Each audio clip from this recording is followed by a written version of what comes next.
नमस्कार। हम लोग गीता और ज्ञानेश्वरी देख रहे हैं। आज 55वां श्लोक, दूसरे अध्याय का 55वां। श्री भगवान उवाच प्रजहाति यदा कामान् सर्वान् पार्थ मनोगतान् आत्मन्यवात्मना तुष्ट स्थितप्रज्ञस्य तोजत स्थितप्रज्ञस्य तत् उच्यते। ऐसा है। ठीक है। श्री कृष्ण अर्जुन को कहते हैं कि मन में से सारी इच्छाएं, वासना निकल जाना और उसके परे अपने स्वरूप, अपना जो परमात्मा है उसके स्वरूप में हम एक रूप रहना, ऐसा जो पुरुष सीख लेता है वैसे करने लगता है और हो जाता है। पहले अपने को करना पड़ता है, फिर उसमें हम लोग एक रूप हो जाते हैं। उसके बाद में वो सहज रीत्या होते रहता, उसको स्थित प्रज्ञ कहते हैं। स्थित प्रज्ञ आप मैं आज अभी ऐसे करूँगा ही नहीं, ऐसे धीरे धीरे आपको ऐसे प्रयास करना ही पड़ता है और धीरे धीरे वो आदत हो जाती है और बाद में हमको बताना भी नहीं पड़ता है कि हम स्थित प्रज्ञ, ऐसे उस व्यक्ति की स्थिति हो जाती है। ऐसा भगवान कह रहे हैं। म्हणे अर्जुना पर्येसी जो हा अभिलाषी प्रौढ मानसी तो अंतराय स्वसुखेसी करीत असे। कि मन में जो है सारी चीज़ें भगवान को समर्पित कर रहा है, वो सुख पा रहा है। वो जो सर्वदा नित्य तृप्त है, हर क्षण में वो तृप्त है। ऐसे अंतःकरण भरित, उसका अंतःकरण भगवान से भर गया है। पर ये विषा माझी पति तू जेणे संग कीजिए, कि उसके विषय छोड़ के चले गए। क्या सुंदर भाषा देखिए। जो सर्वदा नित्य रूप अंतःकरण भरितु परि विषय माझी पति तू जीणे संग कीजिए, उसके साथ रहने के बाद ऐसा लगता कि अपने भी हम भी निर्विकार हो गए, हम भी हमारे भी यानी अवगुण चले गए हैं। तो कामू सर्वथा जाए ज्याचे आत्मदोषी मन रहे तो जी स्थित प्रज्ञ होए पुरुष जाने। उसके अंदर के सारे इच्छा आकांक्षा निकल गई, वो आत्मसंतुष्ट है, स्थित प्रज्ञ है, ऐसा वो पुरुष है। ठीक है। दुखेशु अनुविघ्न मना उद्विग्न मन सुखेशु विगत स्पृहा वीतराग भय क्रोध शीतधीर मुनिरुच्यते।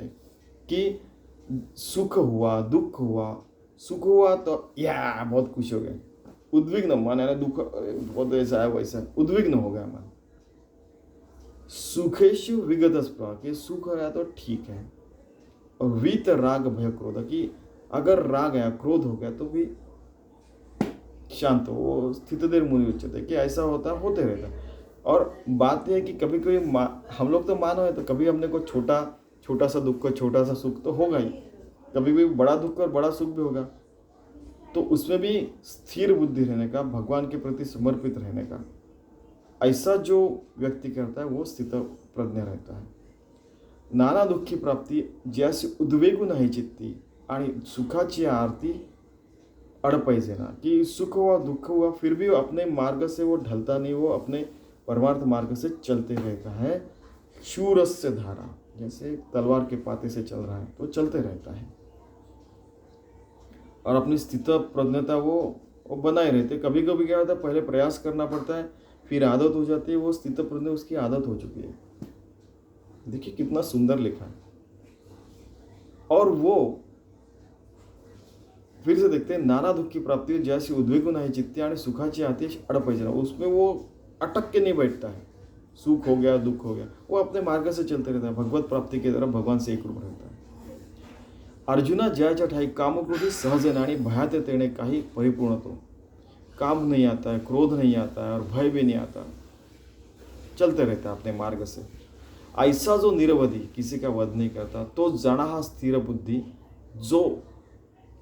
जाड़पा स्थिर बुद्धि जो निरसुनी उपाधि भेद रहता, कि उसको कुछ भी उपाधि चिटक नहीं सकती। कि ये इसका लड़का है, ये उसका पति है, उसका भाई है, उसका ये है, उसका वो है, ये इसने पीएचडी किया, ये तो मजदूर है, ये तो डॉक्टर है, ऐसे कुछ भी उपाधि नहीं लगती उसको, वो स्थित प्रज्ञ रहता है। जो सर्वत्र सदा सरिसा परिपूर्ण चंदू का जैसा अधमोत्तम प्रकाशा माझी न मणे। जो हरदम पूर्ण चंद्र, पूर्णिमा का जो चंद्र रहता है वैसे परिपूर्ण रहता है, उसका प्रकाश कम या ज़्यादा नहीं होता है। कितना सुंदर उदाहरण है। ऐसे अनवच्छिन्न समता भूता मात्री सदेहता आणि पालटू नहीं चित्ता कौने वे। कोई भी प्राणी मात्र है तो उसका सम भाव रहता है। ऐसा इसका मतलब ये नहीं है कि सांप है उसको काटने दिया, ऐसा नहीं, समभाव रहता है कि उससे फिर वो दूर जाता है, भाई अपने मार्ग से जा। वैसे तो उसको काटता भी नहीं है, लेकिन समय आया, बहुत सारे शेर सामने आ गए, बहुत सारे आ गए, तो वो डरेगा नहीं, लेकिन वो अपने को इस तरीके से बचाएगा कि ना उनका वध हो, ना सांप को मारा जाए, ना इसको भी कुछ बाधा पहुंचे। इसको स्थितप्रज्ञता कहते हैं। नहीं तो बोलते हैं कि अरे जा, ये तो स्थितप्रज्ञ है। तो अरे लोग कुछ भी करते हैं। आपको याद निवल की कहानी बताई थी कि आपको पत्थर दे दिए, मिर्ची दे दी खाने को, आप तो स्थितप्रज्ञ हैं, खाइए। अरे बाबा, हम मानव हैं, लेकिन स्थितप्रज्ञ का मत ये है कि वो भगवान से एक रूप। ऐसे अनवच्छिन्न समता भूता मत्री सदैता आणि पालटू नहीं चित्ता कौने वे। उसका चित्त पलटता नहीं, हरदम भगवान की तरफ एक रूप रहता है। गोमटे काही पावे तरी संतोष तेने नावेवाय, जो ओकोटेनी नागवे विषादासी। बहुत कुछ मिल गया तो बहुत खुश हो गया, और कुछ भी नहीं मिला और लूट लिया गया तो भी वो उसको दुख नहीं होता। इसका मतलब खुद को लूटने नहीं देना चाहिए, और बहुत हव्यास भी नहीं करना चाहिए, ये भी बताया गया। ऐसा हरि ख शोक रहितो, जो आत्मबोध भयतो, आत्मबोध से पूरा भरा हुआ है, तो जाड़पा प्रज्ञा युक्त धनुर्धर। वो प्रज्ञा आने क्या, भगवान के प्रति अपनी बुद्धि एक रूप हो जाना, उसको प्रज्ञा कहता है। कोई भी उठता कुछ भी कहता है उसको प्रज्ञा नहीं कहते। इतना होशियार उसको, अरे अपने विषय में हर कोई पारंगत है, तो वो भगवान ने दी हुई बुद्धि है, तो वो प्रज्ञा युक्त, असली प्रज्ञा क्या, भगवान से एक रूप था। कल ये भी बताया था आपको कि कोई अगर बायोलॉजी सीखता है तो उसको पता चलता कि 84 लाख योनि है, उसमें हमारे इसमें 37,300 करोड़ पेशियाँ हैं, इतने सारे, इसका पूरा कैलकुलेशन करते करते अगणित हो जाता है। ये भगवान ने किया होगा, उसको पता चलता है। तो यानी हर शास्त्र सीखने के बाद, अपना ज़िंदगी हर रोज़ की जीने के बाद भी पता चलता है कि ये कैसे हो रहा है, भगवान ही चला रहा है। प्रज्ञा युक्त यदा संहरते इच्छायां कुर्मो गानीव सर्वशः, इंद्रियाणि इंद्रियार्थेभ्यः तस्य प्रज्ञा प्रतिष्ठिता। कभी फोड़ के पढ़ रहे, कभी अखंड पढ़ रहे कि इंद्रियाणि इंद्रियार्थेभ्यः तस्य प्रज्ञा प्रतिष्ठिता।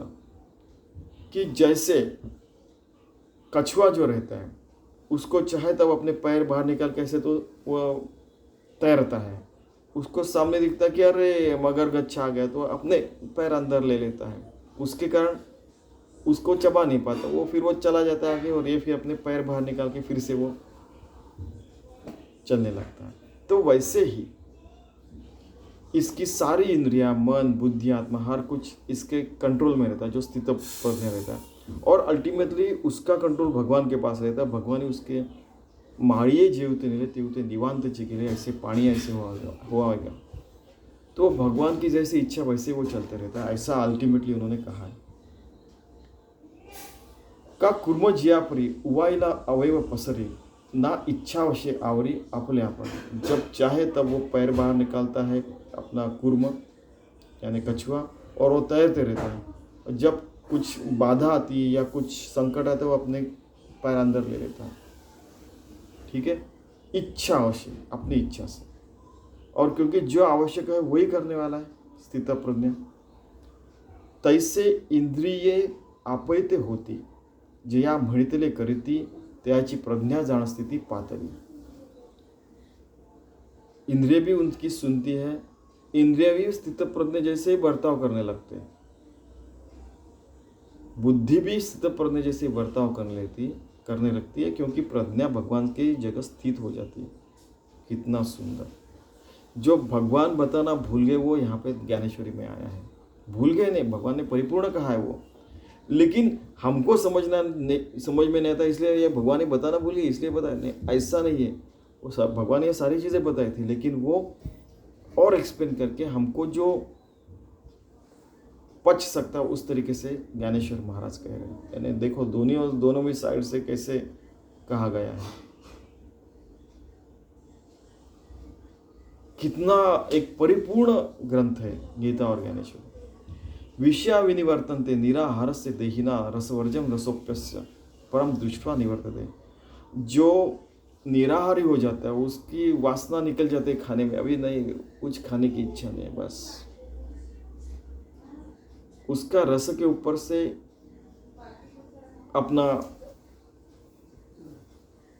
वासना निकल जाती है, यानी वो उसको खाएगा नहीं खाएगा, हर रोज की वो खाना खा रहा है, लेकिन येज खाना चाहिए वोज खाना चाहिए, ऐसा ही उसकी टेस्ट चाहिए, ऐसा ही चाहिए वैसा, वो कुछ नहीं रहता स्थितप्रज्ञ।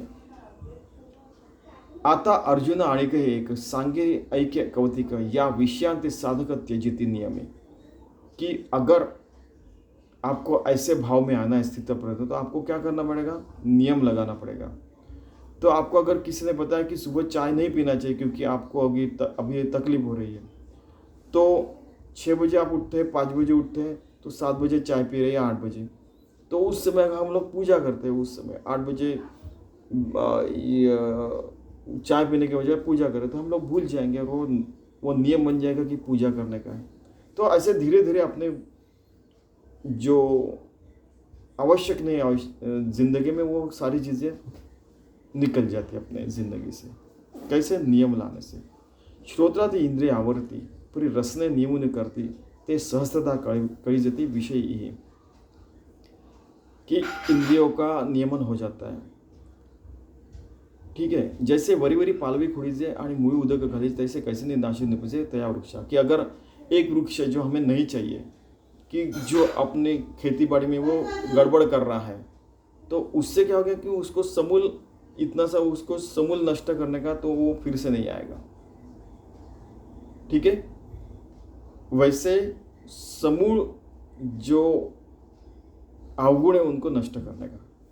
तो उदगा से नहीं बड़े अधिक है, जैसा आड़वोनी आंगे फाके तैसा मानसी विश्व पोखे रसना द्वारे, कि जैसे कुछ भी खाने का कुछ भी पीने का रसना द्वारे हम करते हैं, तो वो रोकना चाहिए। रसना से और एक रहता है कि हम जीवा से बोलते हैं और खाना भी खाते हैं, तो हम तमोगुणी खाएंगे तो तमोगुणी बनेंगे, और जीवा से कुछ भी बोलेंगे तो या तो युद्ध होगा तो या शांति रहेगी।